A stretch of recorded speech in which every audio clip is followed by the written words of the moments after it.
Hi friends, అందరికీ నమస్కారం. Welcome back to my channel once again అండి.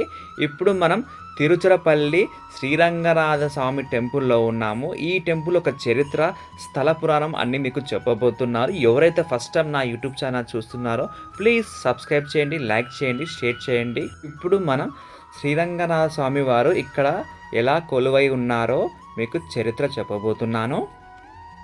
పూర్వం బ్రహ్మదేవుడు బ్రహ్మలోకాన్ని నుంచి వైకుంఠ లోకానికి చేరుకుంటాడు. ఎందుకంటే విష్ణుదేవుడు దర్శనం కోసం చేరుకుంటాడు. అలా అప్పుడు చేరుకున్నప్పుడు బ్రహ్మదేవుడు విష్ణుదేవుని రూపం చూసి మంత్రముగ్ధుడు అవుతాడు. ఎందుకంటే విష్ణుదేవుడు పాలసముద్రం మీద ఆదిశేషుని మీద నిద్రిస్తున్న దృశ్యాన్ని చూసి ఆశ్చర్యపోతూ మంత్రముగ్ధుడు అవుతాడు. అప్పుడు బ్రహ్మదేవుడు విష్ణుదేవుడు కానీ ఒక కోరిక కోరుకుంటాడు. ఈ రూపం అద్భుతంగా ఉంది, ఈ రూపాన్ని నాకు ఇస్తే నేను ప్రతిరోజు మిమ్మల్ని సేవించుకుంటాను, పూజ చేసుకుంటానని కోరుకుంటాడు. అదేవిధంగా అప్పుడు విష్ణుదేవుడు గారు శ్రీరంగనాథ స్వామి రూపంలో ఉన్న విగ్రహాన్ని బ్రహ్మదేవుడానికి వరంగా ఇస్తారు. అలా బ్రహ్మదేవుడు శ్రీరంగనాథ స్వామి రూపంలో ఉన్న విష్ణుదేవుని కొన్ని లక్షల సంవత్సరాలు పూజలు చేసుకుంటూ ఉంటాడు. ఇలా ఇది జరుగుతున్నప్పుడు ఇక్ష్వాకుడు అనే మహారాజు బ్రహ్మదేవుడి గురించి ఘోర తపస్సు చేస్తాడు. ఇక్ష్వాకుడికి తపస్సుకి బ్రహ్మదేవుడు ప్రత్యక్షమవుతాడు. అప్పుడు ఇక్ష్వాకుడు బ్రహ్మదేవుని ఒక కోరిక కోరుకుంటాడు. ఏ విధంగా అయితే మీరు శ్రీరంగనాథ స్వామి విగ్రహానికి మీరు రోజు పూజలు చేసుకుంటున్నారో ఆ విగ్రహాన్ని ఇస్తే నేను కూడా ఆ దేవునికి పూజలు చేసుకుంటూ నా జీవితాన్ని గడుపుతానని బ్రహ్మగారిని కోరిక కోరుతాడు. అదేవిధంగా బ్రహ్మదేవుడు ఇక్ష్వాకుని కోరికకు మెచ్చి ఆ విగ్రహాన్ని ఇక్ష్వాకు మహారాజుకి ఇస్తాడు. అదేవిధంగా ఇక్ష్వాకు మహారాజు ఆ విగ్రహాన్ని తీసుకెళ్ళి ఎక్కడ తీసుకెళ్తాడంటే అయోధ్యకు తీసుకెళ్ళి కొన్ని సంవత్సరాలు పూజలు చేసుకుంటూ అలా జరిగిపోతుంది కాలం. ఇక్ష్వాకు మహారాజు ఎవరంటే శ్రీరాముల వారి పూర్వీకులే ఇక్ష్వాకు మహారాజు అన్నమాట. అదేవిధంగా మానవ రూపంలో ఉన్న శ్రీరాముల వారు కూడా శ్రీరంగనాథ స్వామి వారిని ప్రతిరోజు పూజలు చేసుకుంటూ జీవితాన్ని గడుపుతుంటాడు. అదే సమయంలో శ్రీరాముల వారు వనవాసం వెళ్ళడము, సీతమ్మ వారి రావణాసుడు అపహరించుకుపోవడము, హనుమంతుడు, సుగ్రీవుడు, విభీషణుడు, జాంబవంతుడి సహాయం తీసుకోవడము, రావణాసుని సంహరించడము, మళ్ళీ అయోధ్యకు రావడము జరుగుతుంది. శ్రీరాముల వారు రాజ్యసభలో ఎవరైతే తనకు సహకరించిన వాళ్ళందరికీ బహుమతులు ఇద్దామని ఒక్కొక్కరికి బహుమతులు ఇస్తుంటారు. అప్పుడు ఒక విభీషణుని వంతు కూడా వస్తుంది. అప్పుడు శ్రీరాముల వారు విభీషణుడు కోరుకుంటాడు. చెప్పు విభీషణ, నీ కోరిక ఏంటి, నేను దాన్ని నెరవేరుస్తానని అడుగుతాడు. అప్పుడు విభీషణుడు శ్రీరామవారు, నేను ఈ అయోధ్యని వదిలి వెళ్ళలేను, నేను శ్రీలంకకు వెళ్ళలేను, నేను ఇక్కడ సేవ చేసుకుంటూ ఉంటానని అంటాడు.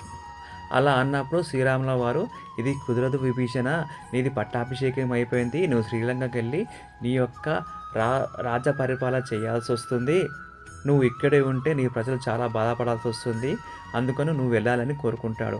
అప్పుడు విభీషణునికి ఒక ఆలోచన వస్తుంది. శ్రీరాముల వారు, నేను ఎలాగైనా వెళ్ళిపోవాలి శ్రీలంకకి మీ కోరిక మేరకు, అప్పుడు నేను మిమ్మల్ని వదిలి వెళ్ళలేను, కాబట్టి మీరు ఏ విధంగా అయితే శ్రీరంగనాథ స్వామి వారిని పూజ చేసుకుంటారో అదే విగ్రహంలో మీ రూపాన్ని చూసుకుంటూ నా జీవితాన్ని గడుపుతానని కోరుకుంటాడు.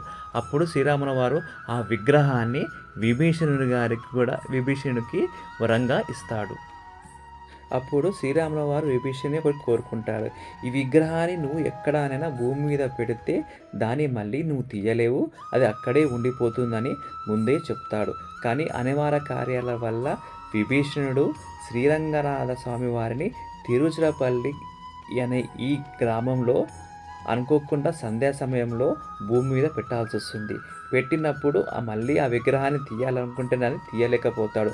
అలా ఆ విధంగా ఈ శ్రీరంగనాథ స్వామి వారు ఇక్కడే కొలువై ఉన్నారు. అప్పటి నుంచి ఇక్కడ పూజలు జరుపుకుంటూ ఉన్నాడనమాట. తర్వాత చోళ రాజులు, పాండ్యులు, విజయనగర మహారాజులందరూ ఈ గుడిని డెవలప్మెంట్ చేసుకుంటూ వచ్చారన్నమాట. ఈ టెంపుల్ మొత్తం 150 ఎకరాల్లో ఉంటుంది. పొడవైన ప్రాకారాలతో పాటు ఎత్తైన గోపురాలు ఈ టెంపుల్ ప్రత్యేకత. మొత్తం 21 గోపురాలు ఉంటాయి. ఒక్కొక్క గోపురానికి వందల సంఖ్యలో శిల్పాలు చెక్కి ఉంటాయి. ఈ గుడి ప్రత్యేకత ఏమిటంటే ఊర్లో గుడి ఉంటుంది, కానీ ఈ గుడిలోనే ఊరుంటుందన్నమాట. అంత పెద్ద టెంపుల్. ఈ టెంపుల్ మొత్తం చూడడానికి మినిమం 3 hours టైం పడుతుంది. ఈ టెంపుల్‌ని ప్రతి ఒక్క హిందువు దర్శనం చేసుకోవాలని కోరుకుంటున్నాను.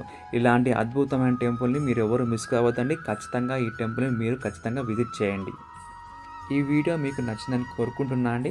ఎవరికైతే నచ్చిందో ప్లీజ్ అండి లైక్ చేయండి, షేర్ చేయండి, నా ఛానల్‌ని సబ్స్క్రైబ్ చేయండి.